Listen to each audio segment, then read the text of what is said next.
A family drove into a small town and immediately noticed something strange. Every car on the roadside had flat tires. Uneasy but curious, they kept moving forward. As they passed through, the townspeople all turned to stare at them in unison. The family couldn't shake the feeling that something was very wrong.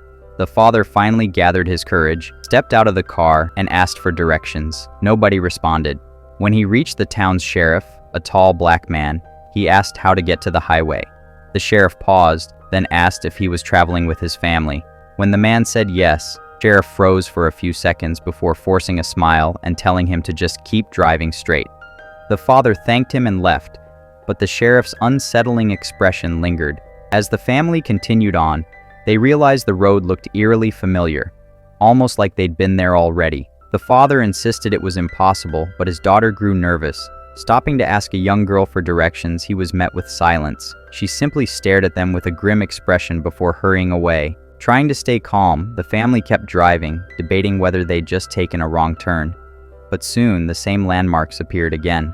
The mother whispered in disbelief, "That's not possible. We drove straight out of here. How are we back again?" The father slammed the brakes, spun the car around, and tried heading in the opposite direction. Back in town, the sheriff decided the time had come. He ordered his deputy to bring out the spikes. Together, they carefully laid them across the road, their practiced movements revealing this wasn't their first time setting such a trap. Meanwhile, the family sped down the road in the opposite direction, only to face an oncoming car. Hoping for help, the mother suggested they ask the driver what was happening, but instead of slowing down, the other car accelerated straight at them.